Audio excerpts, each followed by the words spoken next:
Hey y'all, it's Krista. Merry third day of Christmas. I'm a little late on things, but I have to cook gumbo. I'm gonna multitask and I'm gonna do my Thanksgiving for the month of March. And actually hopefully I'll be able to do the next 4 months because I'm super behind. So in March, my health issues really started to increase and I had a few moments where I was really scared and in a lot of pain. As I said, my asthma was really acting up the month before in February while I was in Rome for the Jubilee of Artists. And I was getting really frustrated with my asthma because it was causing me to cough quite a bit. And that was super duper painful because I felt like I couldn't breathe. And it had been such a long time since I had that big of a flare up. So in March, I came home from my trip and pretty much immediately after was like sick and in bed. And uh, it was hard to get out of bed. I think I was in bed probably 12 hours a day. I was sleeping a lot more than I normally do. I thought I broke a rib and it was affecting my sleep, obviously.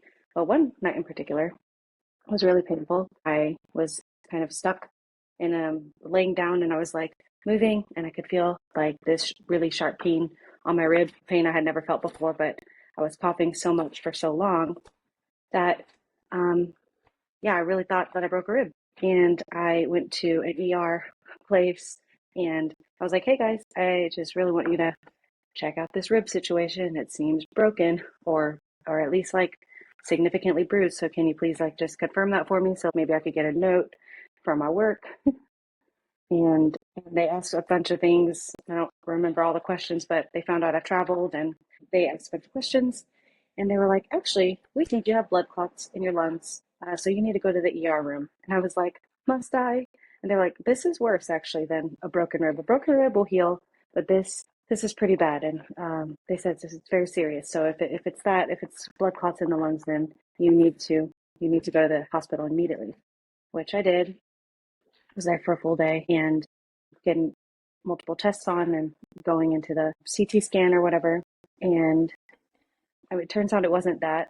And thankfully, and it wasn't pneumonia, which is what someone else thought. Also, it wasn't COVID, which is what someone else thought, because I was really just coughing so hard, basically all day. I couldn't stop coughing. Maybe from the ash in the air. I think a lot of people had um, like lung issues at that time, understandably so, because the fires um, affected the air quality for a long time. And I not only lived on like the border of Altadena and Pasadena, but I also worked in Pasadena. So anyway, thankfully, let's see. Okay, good. Good. Thankfully, it wasn't what I thought it was, but I will say that that moment in March was actually the biggest gift God gave me because, and I was really flashing back at that time that moment I was describing where I was in a lot of pain and I thought I broke a rib and I was crying. I was laying in bed and crying and it was like in the movies, you get these like flashback sequences. It was like I had that and I was thinking of all the times in my prayer life where I had prayed for God to show me what it meant to marry him on the cross. And I felt it. I felt, especially that it was a rib.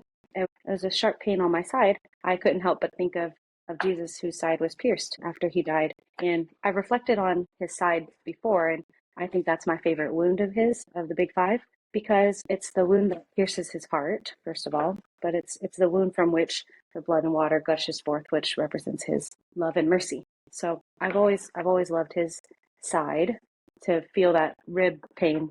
To feel that rib pain, I could feel the tears like rolling down the side of my face because I was laying down, and every time I moved, it was super painful and sharp. And it just kept saying, "Oh, thank you, Jesus." Even though I was crying, I said, "Thank you, Jesus," because I just felt like He was answering my prayer. I don't think I knew what I was praying for when I wanted to marry Him crucified, but He granted me that grace of feeling some of that pain, not even close to that pain, but enough to be like I was able to unite that pain, especially in the season of Lent. I love Lent. I love that liturgical season. It's a penitential season. And I feel I understand more and more every year his suffering and his wounds and how truly human he was. Until this point, I've never really had a health issue like that before. So I've had a lot of other kinds of pains in life, but not a lot of physical pain. So to kind of go through a bit of physical pain and be able to kind of get a very small sliver, glimpse of what maybe Jesus went through at Calvary was such a great gift.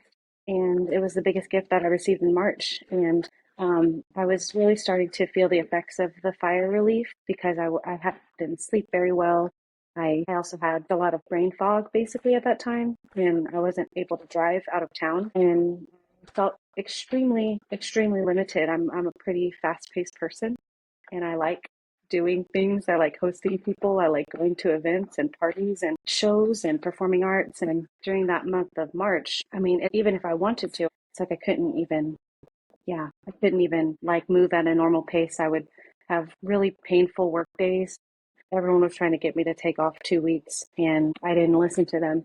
But it was very painful and very formative, and the Lord was really drawing me closer to Him during that season of Lent. So this year I didn't do a Lenten penance because life was already so full of suffering. I was like so weak. I couldn't fast like I would have liked to because I really had to eat a lot of iron to sustain me in the weakness, and I really needed to resupplement myself after the fire relief because it was so physically demanding on my body, and it just caused so much stress and hormonal change on my body. I felt life was Lent, and I just let the Lord invite me into a deeper understanding of His suffering, His physical suffering, and to just be that weak for that long, for like several months, but particularly starting in March. It was a gift because it made me realize how dependent I really am on Him and how nothing can be done without Him. So anyway, thanks for listening to this day. I have some cut up veggies that I'm going to add to my gumbo now. I guess you could stick around for that if you want to.